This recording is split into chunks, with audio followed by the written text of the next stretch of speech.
Irmãos, antes de você ir para o vídeo, se inscreva no nosso canal e ative as notificações.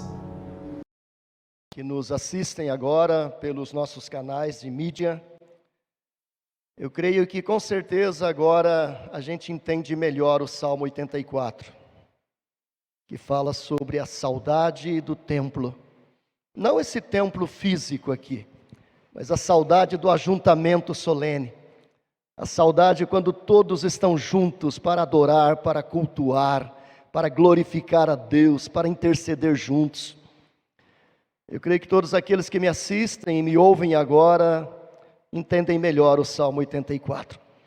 Nós vimos no começo do culto o coral jovem, regido pelo Vitor, solo pelo Heitor, e com certeza eles estão com saudades deste ajuntamento solene, eles e todos os demais coralistas. Nós ouvimos os nossos pequenos cantando aí num coral improvisado, com certeza eles estão com saudades do ajuntamento solene. Nós acabamos de ver agora o coral João Calvino, regido pela nossa irmã Oséia, com certeza ela está com saudade desse ajuntamento solene. Que falar do presbítero Azor, presbítero Persílio, dona Neiva, aquela mulher que é uma das primeiras que chega, uma das últimas que sai, com certeza ela está com saudade do templo. Mas ainda, queridos, que nós estejamos separados fisicamente, nós estamos juntos espiritualmente. E juntos em espírito, pelos meios que a tecnologia nos deu, nós podemos honrar, exaltar, glorificar e cultuar o nome do Senhor. Já fomos ministrados aqui no louvor pelo Juliano e sua banda. Já fomos ministrados aqui em oração, leitura da palavra pelo pastor Léo e pelo pastor Amauri. E agora, querido, eu convido você para abrir o seu coração, abrir a sua mente e pensarmos no texto de Filipenses, capítulo 4. Mês de abril, o tema é a vitória da fé. E nesta noite nós queremos falar sobre a vitória da fé sobre os ladrões da alegria. A vitória da fé sobre os ladrões da alegria. E os ladrões da alegria, eles estão por aí, tentando de alguma forma roubar a sua alegria, roubar a sua paz, roubar a sua tranquilidade. Mas a palavra de Deus nos diz que pela fé nós podemos vencer os ladrões da alegria. O apóstolo Paulo diz: portanto, meus amados irmãos e muito saudosos, minha alegria e coroa, sim, amados, permanecei deste modo firmes no Senhor. Rogo a Evódia e rogo a Sinti que pensem concordemente no Senhor. A ti, fiel companheiro de jugo, também peço que as auxilieis, pois juntas se esforçaram comigo no Evangelho, também com Clemente e com os demais cooperadores meus, cujos nomes se encontram no livro da vida. Alegrai-vos sempre no Senhor. Outra vez digo, alegrai-vos. Seja a vossa moderação conhecida de todos os homens, perto está o Senhor. Não andeis ansiosos de coisa alguma, em tudo, porém, sejam conhecidas diante de Deus as vossas petições, pela oração e pela súplica, com ações de graças. E a paz de Deus, que excede todo entendimento, guardará o vosso coração e a vossa mente em Cristo Jesus. Amém. Santo Deus, o Senhor que inspirou e revelou esta palavra a Paulo, que agora, Pai, pelo mesmo Espírito, ministre a nossa vida, a nossa mente, ao nosso coração, a mensagem que Tu tens, a mensagem que o Senhor colocou na minha vida, para que ela chegue à vida de outros, ó Deus, e assim, à luz da Tua palavra, instruídos por ela, mudados por ela, fortalecidos por ela, alimentados por ela, possamos vencer todos aqueles ladrões que muitas vezes vêm como dardos inflamados do inimigo, tentando roubar nossa alegria, nossa serenidade, nossa paz. Ó Deus, em nome de Jesus, ministra, fala a nossa vida, a todos que nos veem, que nos ouvem nesta hora, Pai. Que o Teu nome seja honrado, que o nome de Cristo seja glorificado, e a vida da Tua igreja seja fortalecida, vivificada, animada, Senhor, alimentada, por Cristo Jesus. Amém. Queridos irmãos, eu creio que na história da palavra de Deus nós temos uma personagem que ilustra bem a vitória da fé sobre os ladrões da alegria. Era uma mulher triste, uma mulher amargurada. Ela mesma diz: eu sou uma mulher amargurada de espírito. Uma mulher que era zombada pela sua rival, que era debochada. Uma mulher que era uma das esposas de um homem chamado Eucana. E Eucana amava esta mulher chamada Ana, mas ela não podia ter filhos, ela não podia engravidar. E então o seu coração era um coração triste, um coração pesado. E todos os anos, quando eles subiam a Siló para adorar, a Bíblia diz que Eucana dava porção dobradas a Ana. Mas assim mesmo o seu coração estava triste, pesado, porque Penina, sua rival, zombava dela, debochava dela. Mas ela não se entregou. Ela não se deixou vencer por aquela tristeza. Ela derramou aquela tristeza diante de Deus, colocou seus joelhos no pó, colocou o seu rosto no pó e clamou ao Senhor, e clamou com intensidade, a ponto do sacerdote achar que ela estava embriagada, estava bêbada. E o sacerdote até a repreende, dizendo: deixa este mosto, deixa este vinho.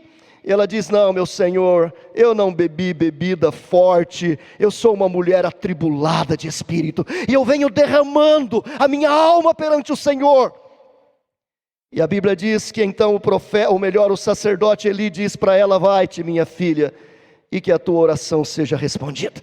E o texto termina lá no livro de Samuel, capítulo 1, versículo 18, dizendo assim: então ela se foi, seguiu o seu caminho, comeu, e o seu semblante já não era triste. Então ela se foi, seguiu o seu caminho, se alimentou, e o seu semblante já não era triste. Aquela mulher venceu a tristeza, venceu este ladrão da alegria, colocando o seu joelho no chão e derramando a sua amargura diante do Senhor. No final do capítulo 2, a Bíblia diz que Ana devolve aquele filho Samuel ao Senhor, que é consagrado ao ministério, e quando ela vai embora, o sacerdote diz para ela que Deus lhe dê filhos. E a Bíblia conclui no capítulo 2 dizendo: Ana então teve outros filhos, mais 3 filhos e mais 2 filhas. A mulher que era estéril, que era motivo de zombaria, agora é mãe de 6 filhos.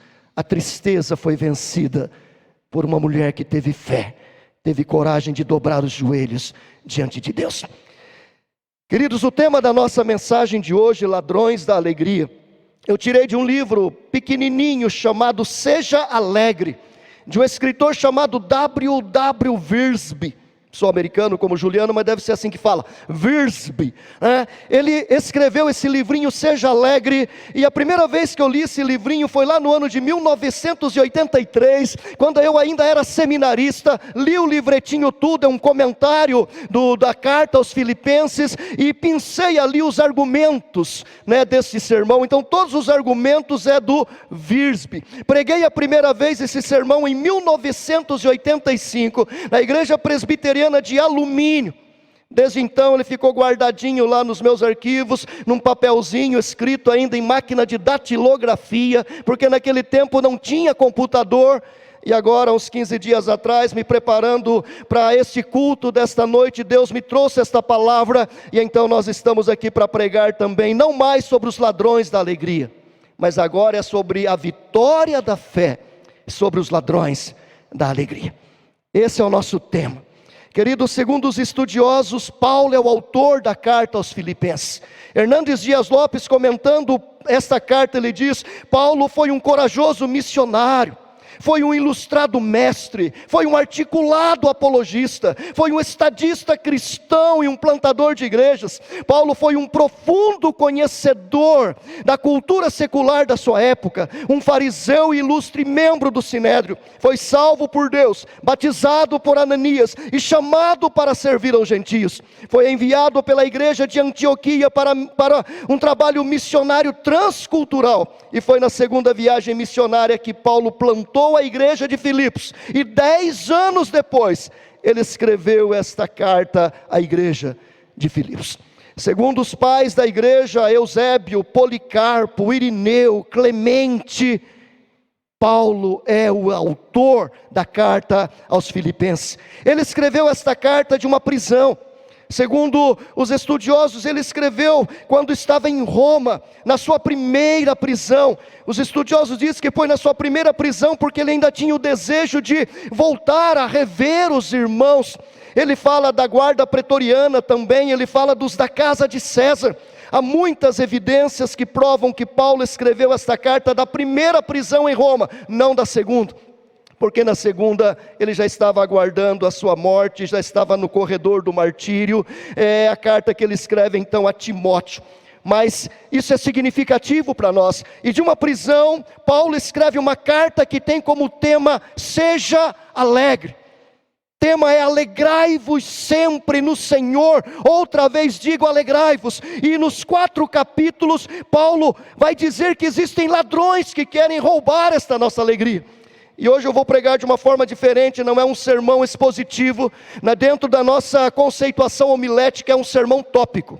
Você dá um tema e aí você vai buscar argumentos em outros textos da Bíblia, em outros capítulos da Bíblia. Então não vou expor o capítulo 4, mas eu vou pensar como Wiersbe pensou esses argumentos que falam sobre os ladrões da alegria e como que a fé pode vencer esses ladrões da alegria.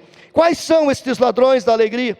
Quais são estes ladrões que querem sugar, querem roubar, querem sequestrar a nossa alegria? E não entenda a alegria como viver sorrindo, não é isso.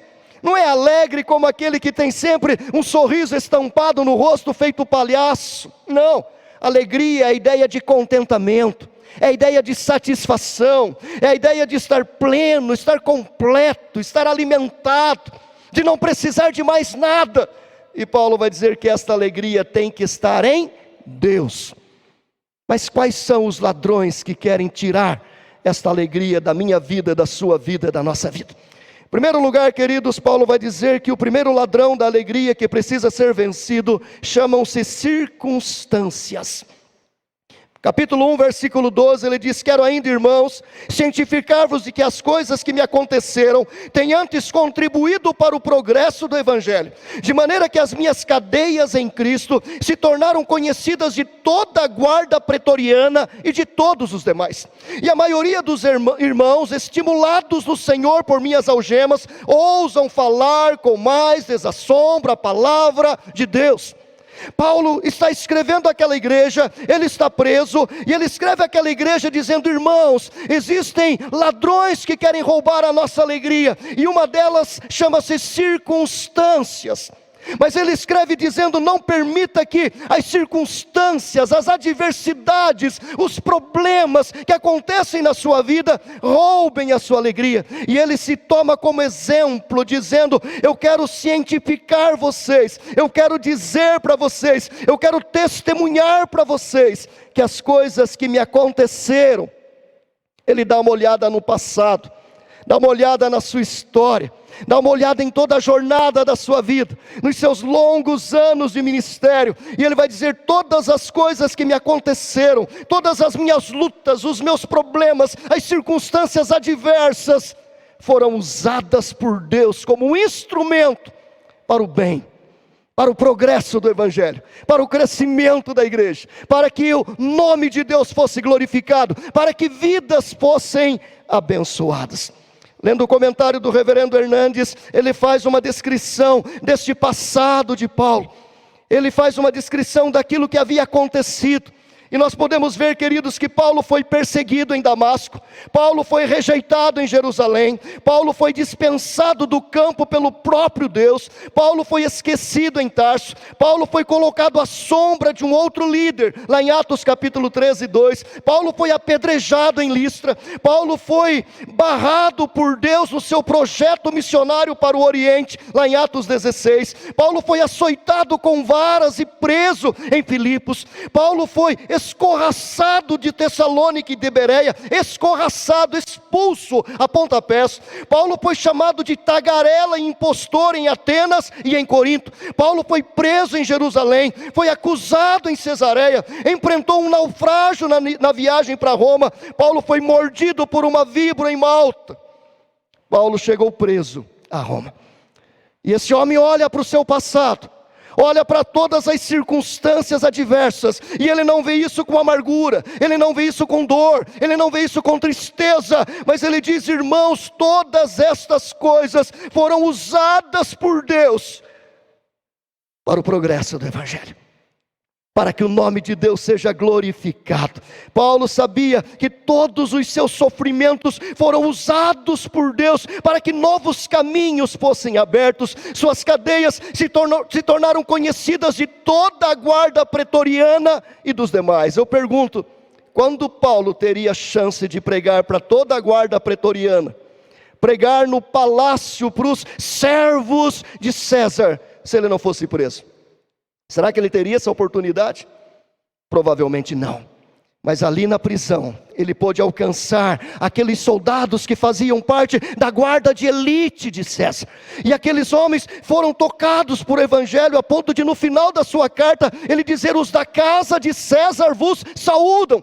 Foram alcançados, tocados, transformados. E Paulo diz: está vendo, meus irmãos, a diversidade, circunstâncias difíceis, mas isso foi usado por Deus para o bem da igreja. O Evangelho progrediu. Ele vai dizer não apenas o progresso do Evangelho, mas ele vai dizer também: os irmãos foram estimulados a pregar com mais ousadia. Ele diz: de maneira que as minhas cadeias em Cristo se tornaram conhecidas. E ele diz: e a maioria dos irmãos, estimulados no Senhor por minhas algemas, ousam falar com mais desassombro a palavra de Deus. Os irmãos diziam assim: caramba, se Paulo está preso e está pregando o Evangelho, por que nós estamos livres, não estamos pregando? Foram motivados, foram inflamados, foram influenciados, e Paulo vê isso como algo positivo. Paulo entendeu aquilo que Deus disse lá em Atos 9,16: eu lhe mostrarei o quanto lhe importa sofrer pelo meu nome. Paulo tinha consciência de que os seus sofrimentos eram do propósito de Deus, não para humilhá-lo, não para destruí-lo, mas para que o Evangelho prosperasse, para que vidas fossem transformadas, para que a igreja fosse fortalecida. Quais são as circunstâncias que estão roubando a sua alegria? Quais são as circunstâncias que estão, de alguma forma, tirando a sua alegria? São muitas as circunstâncias que podem roubar a nossa alegria. Vivemos rodeados por situações adversas, e a qualquer momento algo trágico pode chegar à nossa vida de forma avassaladora. Uma doença grave e inesperada na família. Estamos aí diante do Covid-19. E quem é que pode dizer: eu não vou ficar doente? Quem é que pode dizer: o vírus não vai me pegar? Quem é que pode dizer: eu vou ficar doente, mas vou passar bem, e daqui 15 dias vou estar recuperado? Nenhum de nós. A qualquer momento eu posso estar infectado, Juliana, Mauri, ou qualquer um de nós, e a qualquer momento essa infecção pode se complicar e levar a óbito. São circunstâncias adversas que estão diante de nós. Sim, queridos, as circunstâncias adversas, elas chegam de forma tão sorrateira. É uma aposentadoria precoce, é um desemprego não planejado, é um acidente com mutilações, é um filho drogado ou criminoso, é um casamento falido, é um divórcio inesperado, é uma traição, mentiras, perseguição, inveja e tantas outras situações podem roubar a nossa alegria, a minha alegria, a sua alegria, se nós não estivermos fundamentados em Deus. Se a minha fé não estiver em Deus, se a minha fé não estiver na providência de Deus, se a minha fé não entender que Deus é soberano e que Ele governa sobre todas as coisas, se eu não entender que Deus é quem está no controle do universo e que mesmo as situações ruins podem ser usadas por Deus para a glória de Deus, para o meu bem e para o bem da igreja, eu vou me tornar uma pessoa amarga, triste, uma pessoa angustiada. Paulo não se tornou porque Paulo olhava para a vida pela perspectiva da soberania de Deus e não pela perspectiva das circunstâncias, não pelas lentes do acaso. Paulo era um homem cheio de fé, e a fé vence as circunstâncias. A fé na soberania de Deus vence o ladrão das circunstâncias amargas que assolam a nossa vida. Paulo cria que Deus era um Deus soberano. Aquela mesma fé que habitou no coração de José, que vendido pelos irmãos, traído pelos irmãos, parado lá na casa de Potifar, enganado por aquela mulher, jogado numa prisão egípcia, ficando ali 2 anos, esquecido pelo copeiro que foi salvo por ele depois de revelar aquele sonho. Ele não azedou a sua alma, porque ele cria na soberania de Deus. Anos depois, quando ele se encontra com os seus irmãos e se revela a eles, 22 anos depois, ele diz: vocês intentaram mal contra mim, mas Deus transformou em bem. Não foram vocês que fizeram isso, mas foi Deus que se antecipou e me trouxe antes de vocês para um grande livramento.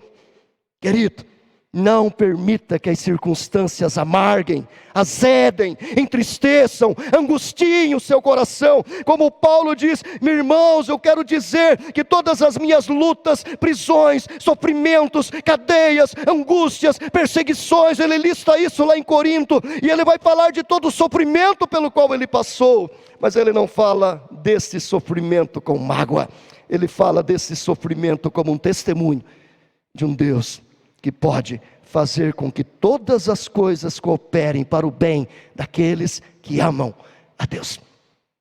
Segundo ladrão da alegria que Paulo vai destacar aqui, não apenas as circunstâncias, mas no capítulo 2, ele vai falar que pessoas podem ser ladrões da nossa alegria. Capítulo 2, ele diz: completai a minha alegria, de modo que penseis a mesma coisa, tenhais o mesmo amor, sejais unidos de alma, tendo o mesmo sentimento, nada façais por partidarismo ou vanglória, mas por humildade, considerando cada um os outros superiores a si mesmo. Não tenha cada um em vista o que é propriamente seu, senão também cada qual o que é dos outros. Queridos, Paulo escreve para aqueles irmãos, pedindo que eles se acertem, pedindo para eles viverem em paz, em harmonia, pedindo para que eles se perdoem, pedindo para que eles sejam humildes. Paulo está dizendo: pensem a mesma coisa, tenham o mesmo amor, sejam unidos de alma, tenham o mesmo sentimento, nada façam por competição ou por vanglória, considere o outro superior a você, não busque o seu próprio interesse, mas o do seu irmão, tenha o mesmo sentimento que teve Cristo Jesus.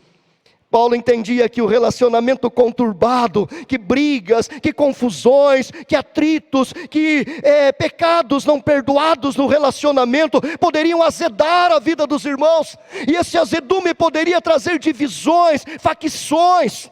Pessoas orgulhosas trazem divisões. Ele vai dizer de Evódia e de Síntique no capítulo 4, e ele diz: eu rogo a Evódia e a Síntique que pensem concordemente no Senhor. Queridos, nós temos que entender que pessoas podem roubar a nossa alegria, podem tirar a nossa alegria. Nós não sofremos apenas por causa das circunstâncias. Estudiosos dizem que a gente sofre mais por causa de pessoas.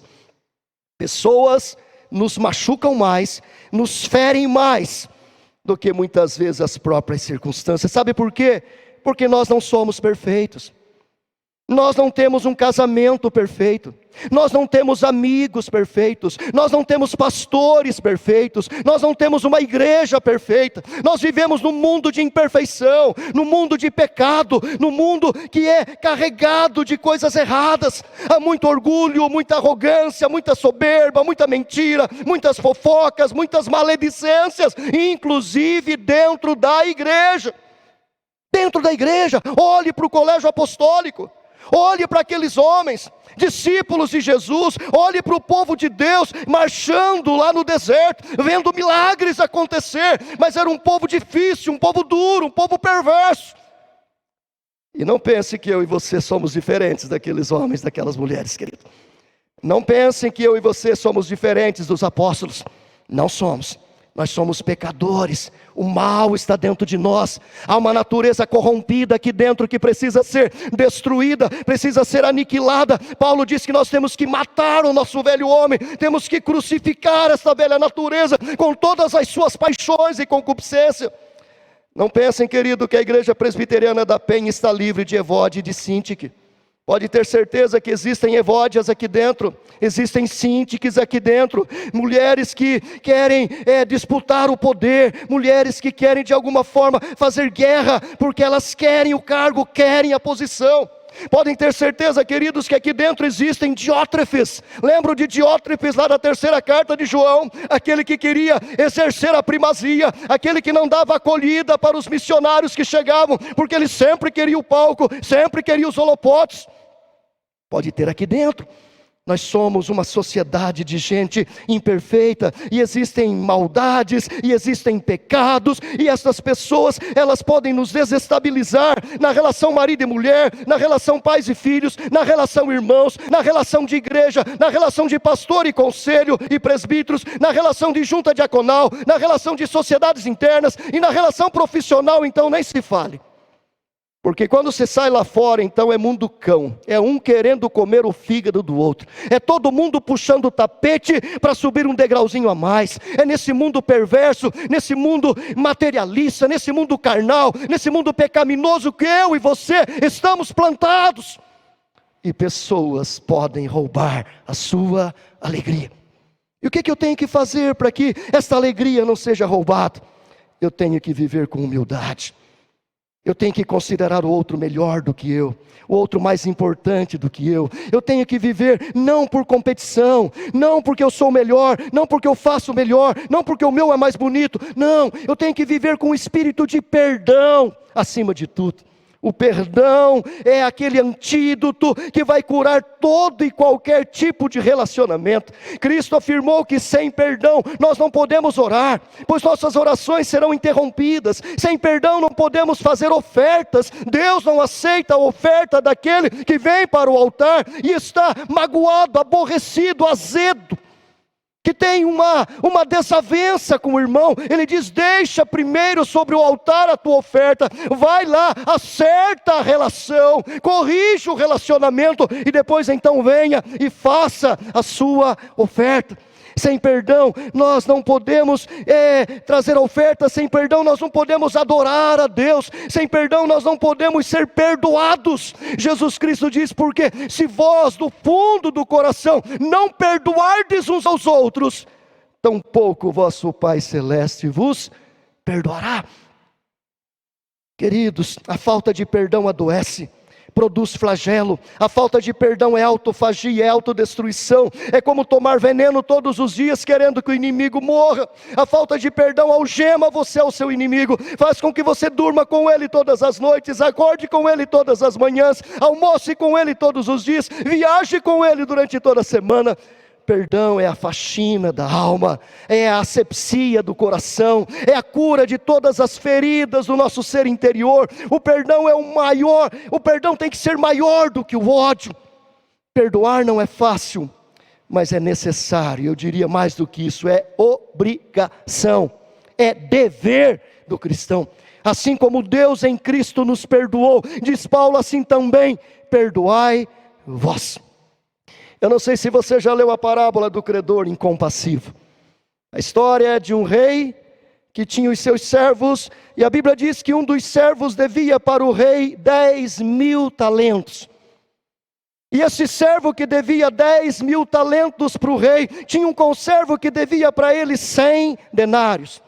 E aí um dia o rei começa a fazer um ajuste de conta, chama o seu conselheiro e diz: vamos acertar as dívidas, eu preciso receber algum dinheiro. E então chama esse servo que lhe devia 10.000 talentos, e o servo chega e ele apresenta a dívida, e o servo diz: meu rei, meu senhor, eu não tenho com que pagar, mesmo que venda eu, minha esposa e meus filhos, nós não temos com que pagar. E ele se humilha diante do rei, e o rei diz: tudo bem, sua dívida está perdoada.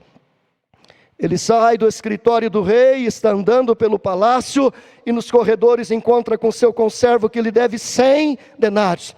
E ele então chega para o seu conservo, agarra-o pelo colarinho e diz: paga-me o que me deves, paga-me o que me deves. E o conservo usa o mesmo argumento que ele usou com o rei, dizendo: meu servo, meu senhor, eu não tenho com que pagar. Se vender eu, minha esposa e meus filhos, nós não temos com que pagar. Ele disse: nada disso, tem que me pagar, vai para a prisão. E manda aquele conservo para a prisão. Queridos, aquele homem devia para o rei 10.000 talentos. Um talento equivale a 6.000 denários. 10.000 talentos equivale a 60 milhões de denários. O servo devia para o rei 60 milhões de denários. O conservo devia para o servo 100 denários. 100 denários equivale a 100 dias de trabalho. O conservo devia para o servo 100 dias de trabalho. O servo devia para o rei 165 mil anos de trabalho. O rei perdoou 165 mil anos de trabalho do servo, que ele não podia pagar. Mas o servo não perdoou 100 dias de trabalho do seu conservo. Sabe o que Jesus está ensinando para a minha vida, para a sua vida? Que a minha dívida para com Deus é uma dívida de 10.000 talentos. É uma dívida impagável. Por isso Jesus Cristo veio, derramou o seu sangue na cruz. Por isso Jesus Cristo veio e fez o seu sacrifício para que a minha dívida fosse paga. E agora Ele me perdoa e diz: assim como eu vos perdoei, assim perdoai-vos uns aos outros. A dívida do meu conservo para comigo é de 100 denários. De manhã, no Que Palavra, reverendo Juliano e reverendo Amauri falavam daquele caso da igreja de Corinto. De um filho que vai para a cama com a mulher do seu pai, crime grave, nojento, nem os ímpios fazem isso. Mas a dívida desse filho com seu pai, por mais nojenta que seja, era de 100 denários. Essa é a grande verdade. Queridos, se nós queremos ter relacionamentos saudáveis, se nós queremos que pessoas não roubem nossa alegria, eu tenho que exercitar o perdão. Perdão todos os dias. Se o teu irmão 7 vezes vier contra ti e lhe disser: perdoa-me, perdoe. Não interessa o tamanho do pecado dele, não interessa o tamanho da gravidade daquilo que ele fez. O pecado dele, por mais grave que seja, equivale a 100 denários. O seu pecado para com Deus é de 10.000 talentos. Estou terminando de ler um livro do Max Lucado, fantástico, sobre esperança em tempos de adversidade. E ele conta a história de um homem soberbo, porque é a soberba, é a arrogância que não nos deixa perdoar. É a soberba e a arrogância que faz com que eu olhe para o outro com esse olhar superior, dizendo: eu não perdoo você, você vai ter que se humilhar diante de mim, você vai ter que pagar a dívida, vai para a prisão. É essa arrogância que faz com que a gente não perdoe. Mulher não perdoe marido, marido não perdoe esposa, e filhos não perdoem pais, e pais não perdoem filhos, e pastores não perdoem ovelhas, e pior, ovelhas não perdoem pastores. É arrogância. E Max Lucado conta a história de um homem soberbo. E esse homem soberbo chega e ele olha para o céu e diz: ei Deus, está me ouvindo? Ei Deus, eu queria dizer que eu consigo fazer as mesmas coisas que o Senhor faz. Aí Deus olha para ele e diz: é mesmo? Você consegue? O que você consegue fazer? Eu consigo fazer um homem como o Senhor fez, do pó da terra. Eu conheço a química, eu conheço a biologia, eu conheço todos os processos celulares, e eu posso fazer um homem do pó da terra, assim como o Senhor fez. E Deus disse: tá bom, então faça. Então ele pegou uma vasilha, e pegou uma pá, e pegou uma pá de pó, e jogou dentro daquela vasilha, e Deus disse: ei, você não disse que ia fazer o que eu faço? Disse: sim, estou fazendo. Ele disse: então faça com o seu pó. Faça com o seu pó. Queridos, nós não somos nada diante de Deus. Nós não somos nada diante de Deus. Se não fosse a graça de Jesus, eu e você estaríamos fadados ao sofrimento nesta vida terrena, a morte e as penas do inferno para todo o sempre. Mas Deus em Cristo nos regenerou, nos deu um novo coração, nos deu uma nova vida, nos deu uma nova missão: fazer com os outros o que Ele fez comigo, com você, com cada um de nós. Terceiro ladrão da alegria que a fé precisa vencer é o dinheiro. Circunstâncias, pessoas, dinheiro. Capítulo 3, Versículos 18 a 21, Paulo diz: pois muitos andam entre nós, dos quais repetidas vezes eu vos dizia, e agora vos digo até chorando, que são inimigos da cruz de Cristo. O destino deles é a perdição, o Deus deles é o ventre, e a glória deles está na sua infâmia, visto que só se preocupam com as coisas terrenas. Pois a nossa pátria está nos céus, e onde também aguardamos o Salvador, o Senhor Jesus Cristo, o qual transformará o nosso corpo de humilhação, para ser igual ao corpo da sua glória, segundo a eficácia do poder que Ele tem de até subordinar a si todas as coisas. Então, queridos, em terceiro lugar, Paulo vai denunciar aquelas pessoas que estavam dentro da igreja, que se diziam cristãs, mas que na verdade estavam presas, escravizadas pelo dinheiro. Uma expressão que me choca aqui quando ele diz: o Deus deles é o ventre. Eles vivem só olhando para o seu umbigo, eles vivem em função do seu ventre. Ele diz: eles só se preocupam com as coisas terrenas. Ah, queridos, não existe nada pior do que a gente estar escravizado pelas coisas materiais, escravizada pelo dinheiro, escravizada por esta moeda que tem trazido tanta confusão no planeta Terra. Queridos, nós precisamos entender que dinheiro é toda a causa de briga, de confusão e de problemas que existem entre pessoas, entre famílias, entre crentes, entre sociedades, entre estados, entre países. Não importa se é muito dinheiro, as pessoas brigam porque tem muito dinheiro, as pessoas brigam porque tem pouco dinheiro, as pessoas brigam porque não tem nenhum dinheiro. Não importa, sempre é o dinheiro. Nós temos que entender, queridos, que dinheiro é muito mais do que uma moeda, dinheiro é muito mais do que um papel, dinheiro é um símbolo, dinheiro é um símbolo, dinheiro simboliza poder, simboliza status, simboliza força, fama, glória. Dinheiro é um símbolo. Ter dinheiro é sinal de que você pode. Ter dinheiro é sinal de autonomia. Ter dinheiro, melhor, um falso sinal. A pessoa se acha poderosa, andando no seu carro importado, usando as suas roupas de grife, usando os seus relógios de milhões. Eles se acham porque eles têm dinheiro. Dinheiro, queridos, é muito mais do que papel. Dinheiro é um símbolo. Mas a Bíblia diz que dinheiro é mais do que um símbolo. A Bíblia diz que dinheiro é um Deus. Dinheiro é um Deus. Ninguém pode servir a dois senhores. Ninguém pode servir a Deus e a Mamon. Queridos, dinheiro é um Deus. Dinheiro é um ídolo que muitos de nós colocou no seu coração e estão escravizadas por esse ídolo. Por que muitos crentes não dizimam? Quantas milhões de vezes já foi falado sobre dízimo nesse púlpito? Quantos milhões de vezes? Mas por que eles não dizimam? Porque estão escravizadas pelo dinheiro.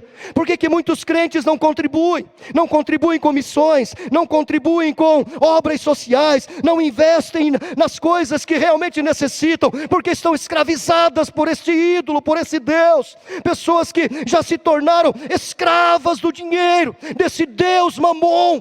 Por isso estão presas ao dinheiro, não conseguem abrir suas mãos, não conseguem entregar seus dízimos, não conseguem dar uma oferta missionária, não conseguem dar uma cesta básica, nesse tempo de tanta miséria. Ontem eu estava assistindo um programa lá no canal da Geográfica lá, um programa de animais, e no intervalo passou uma propaganda sobre Médicos Sem Fronteira. Quanto sofrimento, quanta dor, quanta miséria, quantas crianças magérrimas. Sabe por quê? Porque alguns têm muito, muito, muito dinheiro, enquanto a maioria do mundo não tem nenhum dinheiro. Eu li essa semana dezenas de artigos sobre dinheiro, e eu descobri que 26 multimilionários são donos de metade de toda a riqueza do mundo. Esses 26 têm o dinheiro de 3 bilhões e 800 milhões de pessoas. Outra matéria: 99% de toda a riqueza do mundo é administrada por 1% da população, dos multimilionários. E 1% do dinheiro do mundo é distribuído para os outros 99% de seres humanos, dos 7 bilhões e 600 milhões de pessoas que existem no mundo.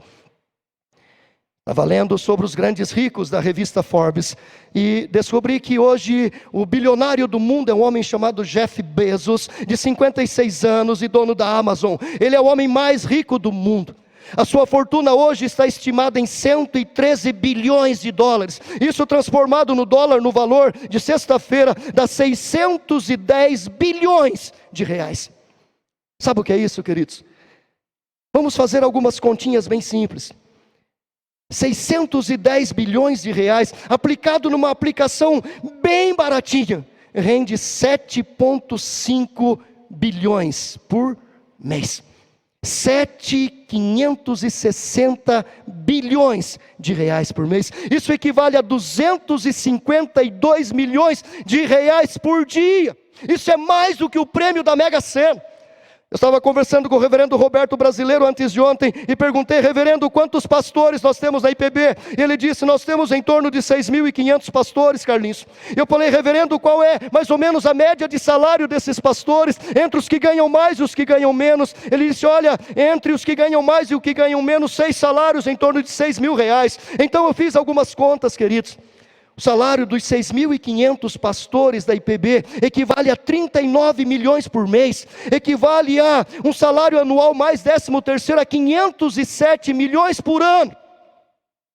Ou seja, com o rendimento de 3 dias, Jeff Bezos pagaria o salário anual dos 6.500 pastores da IPB e ainda sobraria para ele 249 milhões. 3 dias de rendimento. Aí eu fiz uma conta mais maluca. Falei: vamos pegar os pastores da Penha, reverendo Amauri, reverendo Juliano, reverendo Leonardo com a Clarice, reverendo Wellington, reverendo Carlos com o salário do Mackenzie. E vamos ver, quanto tempo nós precisaríamos para ganhar esse dinheiro que ele ganha num dia de aplicação. Só num dia de aplicação, ele ganha 200 e... meu Deus do céu, perdi aqui essa conta, mas é muito dinheiro. 507 bilhões, 249 milhões, meu Deus, onde que está a conta dos milhões? Sei lá, está em algum lugar. Então eu fiz a conta, e se nós pegássemos o salário de nós 5 e somássemos tudo bruto, nós precisaríamos trabalhar 200 anos para ganhar o que Jeff Bezos ganha num dia de aplicação, 233 milhões de reais. Queridos, isso é muito forte, isso é muito pesado, isso dói no nosso coração. Enquanto isso, a ONU diz que hoje morre no mundo uma criança a cada 5 segundos. A cada 5 segundos morre uma criança no mundo. Isso é muito pesado, isso é muito doloroso. Isso machuca o nosso coração. Isso significa que por ano morrem no mundo 6.500.000 crianças. Isso porque nos últimos 10 anos baixou, porque na década de 90 morriam 14 milhões de crianças por dia. Tanto é verdade que em menos de 20 anos morreram mais crianças no mundo do que a população brasileira. Você sabia que a Toyota é mais rica do que a África do Sul? Você sabia que a GM é mais rica do que a Noruega? E você sabia que o Walmart é mais rico do que 151 países, dos 193 países que existem no mundo? O Walmart hoje é a empresa que mais arrecada por ano, chega a ter uma arrecadação, um rendimento de quase $1 trilhão por ano. E enquanto isso, queridos, as crianças estão morrendo. E aí missões como Visão Mundial, missões como Médicos Sem Fronteira, missões como Cruz Vermelha, estão tentando salvar algumas crianças com alguns minguados trocados de algumas pessoas que de alguma forma têm o seu coração firmado em Deus e não no dinheiro. Quando o dinheiro se torna um Deus, ele nos escraviza. Na década de 50 nós consumíamos 5 vezes menos do que consumimos hoje, e éramos muito mais felizes. Na década de 70, 70% das famílias viviam com apenas uma renda para se manter. Hoje mais de 70% das famílias dependem de pelo menos 2 rendas para manterem o mesmo padrão. Crianças que nem sabem falar beabá, nem sabem falar papai e mamãe, já estão ganhando iPhone de presente. Eu não sei se você sabia, mas as crianças de classe média são responsáveis por 30% da renda familiar gastas com coisas supérfluas e desnecessárias. Olhe para um quarto de uma criança que acabou de nascer. Ela tem mais brinquedos do que ela tem condições de brincar a vida toda. Ela pega um brinquedo para brincar por longas 2 horas e depois descartá-lo, jogá-lo fora, dizer não tem mais valor.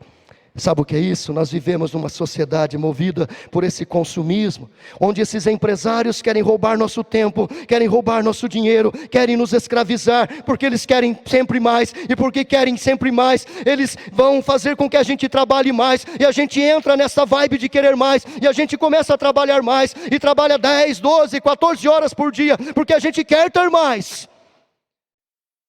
E a gente se esquece, queridos, que a vida é muito mais do que dinheiro. Você sabe o que é consumismo? Consumismo é você comprar o que você não precisa, com o dinheiro que você não tem, para impressionar as pessoas que você não conhece. Quer que eu repita?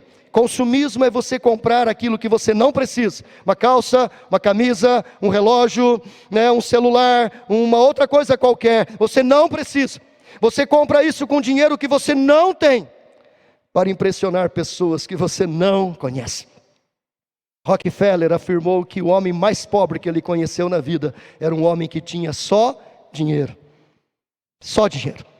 Mas Salomão já tinha dito isso há muitos anos atrás, lá no livro de Eclesiastes. Ele diz: ai daquele que trabalha, mas não tem para quem deixar. Não tem mulher, não tem filhos, só tem dinheiro. Não existe nada mais infeliz, mais miserável do que tudo isso. Pense nisso, meu irmão, você não trouxe nada para este mundo, não vai levar nada deste mundo, e não precisa de tudo que você tem. A gente deixa de viver feliz hoje, pelo descontentamento com aquilo que não temos, quando na verdade temos tudo de que precisamos. Paulo diz, tendo o que comer, tendo o que beber, tendo o que vestir, esteja satisfeito, esteja alegre, esteja feliz, esteja contente. Você já viu o caminhão de mudança em enterro? Essa não é minha, é do Hernandes. Já viu o caminhão de mudança em enterro? Você já viu gaveta em caixão de defunto? Não tem gaveta em caixão de defunto. Você já viu bolso em mortalha? Você não leva nada deste mundo. Nu a gente veio e nu a gente volta. Mas quantas pessoas estão colocando seu coração no dinheiro? O problema não é buscar uma vida melhor. O problema é colocar o coração nessas coisas. Como diz Paulo, o Deus deles é o ventre. Só pensam nas coisas terrenas. Claro que eu preciso alimentar o ventre. Claro que eu preciso comer e beber. Claro que eu preciso das coisas materiais. Claro que eu preciso, eu sou material. Mas eu não posso colocar o meu coração nessas coisas. Como que a gente vence, queridos, o ladrão do dinheiro? Eu venço quando eu entendo que a minha alegria está em Deus, está na sua palavra, quando eu me satisfaço com Ele. Eu venço quando eu creio na providência e no cuidado de Deus, num Deus que cuida de pardais, cuida de andorinhas, de um Deus que veste o lírio do campo. Quando eu entendo estas verdades, eu tiro o meu coração do Deus Mamon e eu coloco o meu coração no Deus de Israel, em Yahvé, no nosso Senhor e Salvador, Jesus Cristo. E o quarto ladrão da alegria, concluindo, Paulo vai dizer que é a ansiedade. Circunstâncias, pessoas, dinheiro, ansiedade. Ele diz no capítulo 4, não andeis ansiosos de coisa alguma. Em tudo, porém, sejam conhecidas diante de Deus as vossas petições, pela oração e pela súplica, com ações de graças, e a paz de Deus, que excede todo entendimento, guardará o vosso coração e a vossa mente em Cristo Jesus. Paulo está mostrando, querido, um outro ladrão da alegria, que é a ansiedade, e eu creio que esta ansiedade, de repente, ela já vem, de alguma forma, a reboque dos outros. Porque a pessoa está vivendo circunstâncias adversas, porque tem problema com pessoas, porque tem seu coração no dinheiro. Então tudo isso gera ansiedade, gera angústia, gera preocupação. Paulo mostra, queridos, que esta ansiedade ela pode roubar a nossa alegria, roubar a nossa paz. Você conhece alguma pessoa ansiosa? Você já viu alguém ansioso hoje? Se você se olhou no espelho, deve ter visto, porque nós somos ansiosos. Nosso coração é por natureza um coração preocupado. A ansiedade é o mal deste século. ela atinge velhos e crianças, ela atinge ricos e pobres, ela atinge magros e gordos, ela atinge feios e bonitos, ela atinge intelectuais e ignorantes. Crianças com menos de 4 anos já estão estressadas, crianças com menos de 4 anos hoje já fazem terapia. Sabe o que é ansiedade? Ansiedade é estrangulamento, significa tirar o seu oxigênio. Ansiedade é aquilo que sufoca. Ansiedade significa ter uma mente dividida, como 2 faces de uma mesma pessoa. Isso é ansiedade, é uma mente dividida, é um coração partido, rachado no meio. Mas o que Jesus Cristo diz, querido, sobre a ansiedade? Jesus Cristo diz lá no Sermão da Montanha, que a ansiedade ela é inútil. Ansiedade é inútil. Ele vai dizer, pois ninguém resolve o problema de amanhã ficando ansioso hoje. Está mais que provado que 70% dos problemas que imaginamos e nos preocupamos com eles nunca acontecerão. E eu gasto energia mental, energia espiritual, eu gasto todos os meus neurônios me preocupando com coisas que não vão acontecer. Jesus diz, quem é que pode acrescentar um côvado ao curso da sua vida? É inútil. Jesus vai dizer que a ansiedade ela é prejudicial, é uma preocupação tola, é ocupar-se com um problema que não chegou, é sofrer por algo que não aconteceu ainda e talvez nunca aconteça. Jesus afirmou ainda que a ansiedade é incredulidade. Ele diz assim, são os gentios que se preocupam com todas estas coisas. Isso é coisa de ímpio, é coisa de ímpio. A ansiedade é coisa de gente incrédula, gente ímpia.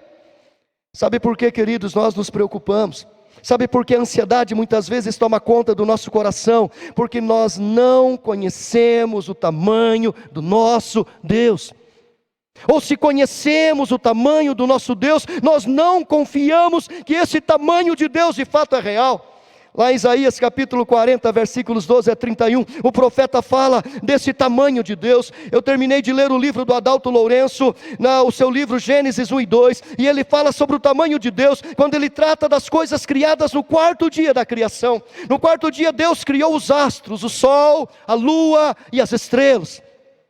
O salmista no Salmo 8 ele diz, oh, quão maravilhoso é o teu nome, pois expusestes no céu a tua glória. Ele diz que ele criou todas estas coisas, criou os céus, criou as estrelas, com um toque do seu dedo. Olha que coisa fantástica, nem usou a mão para criar, usou o seu dedo. O dedo para criar todas essas coisas. Pesquisadores revelam que hoje existem 170 milhões de galáxias, e cada galáxia tem trilhões de estrelas. Existem mais estrelas no universo do que grãos de areia em todas as praias dos oceanos da face da terra. E a Bíblia diz que Deus criou cada uma destas estrelas. O profeta Isaías diz que Deus estendeu o céu, como alguém que chacoalha uma cortina, estendeu e colocou cada uma das estrelas ali no firmamento, cada uma dessas trilhões de estrelas, desses 170 bilhões de galáxias, Deus colocou cada uma delas, e a cada uma delas Ele deu um nome, e todas as manhãs Ele chama cada estrela pelo seu nome, e o profeta diz que nenhuma delas deixa de comparecer. Esse é o tamanho do seu Deus, esse é o tamanho do meu Deus, esse é o tamanho do nosso Deus, o Deus que criou o sol, a lua e as estrelas como um detalhe, como a única palavra, haja e ouve. Queridos, esse é o nosso Deus, mas muitas vezes nós não confiamos nesse Deus, não acreditamos nesse Deus, pregamos esse Deus, oramos para esse Deus, cantamos o poder desse Deus, mas diante da primeira dificuldade, nós desconhecemos este Deus. Domingo passado, depois que acabou o culto aqui da Penha, eu comecei a assistir ou participar do culto lá da Igreja Presbiteriana de Mata da Praia, igreja onde eu fui pastor alguns anos atrás, e o pastor estava pregando e ele contou uma história muito interessante de uma menina de 7 anos, que está no aeroporto para tomar um voo, e no momento em que abre para ela entrar, ela entra, pega o corredor e vai até seu voo, senta na sua cadeira, coloca o cinto, coloca o seu fone de ouvido e pega um livro para ler. O avião taxia, levanta voo e começa a voar, e depois de alguns minutos voando já em alta altitude, o piloto pede que todos apertem os cintos porque vão passar por uma severa turbulência. E então o avião começa a passar por aquela turbulência e começa a chacoalhar de um lado, chacoalhar do outro, bolsas começam a cair ali do guarda-bagagem, as pessoas começam a gritar desesperadas, a turbulência é muito forte, muita agitação, e aquele avião começa a chacoalhar, parece que vai partir ao meio, e há muita gritaria, muito desespero, e a menina de 7 anos está tranquila, serena e sossegada, ouvindo sua música e lendo seu livro. Depois de alguns minutos, o avião consegue passar a turbulência, consegue voar novamente um voo tranquilo, e as pessoas então olham para aquela menina e dizem: você não percebeu o que aconteceu? Falou: sim, passamos por uma turbulência, mas você não ficou com medo? Todo mundo ficou agitado, desespero, você não viu a gritaria? Falei: vi, sim. E você não ficou com medo? Falei: não. Mas por quê? Porque meu pai é o piloto do avião. Queridos, o nosso Deus é o piloto desse planeta.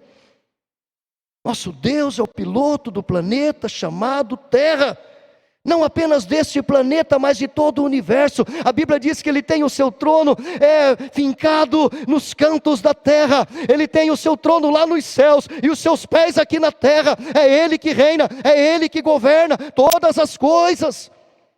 Se Deus está governando todas as coisas, eu não tenho razão para viver ansioso.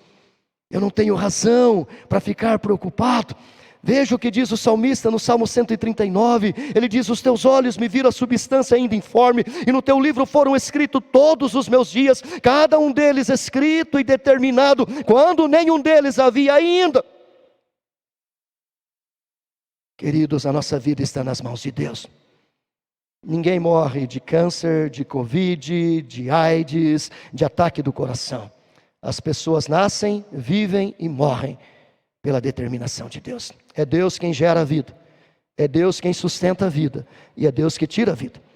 Ele usa meios para tirar a vida, e se Ele usar qualquer dos meios que Ele quiser, é uma determinação da soberania dEle, e a nós cabe apenas sentar, colocar o fone de ouvido, ler um bom livro e tranquilizar o nosso coração, ainda que a terra esteja em turbulência.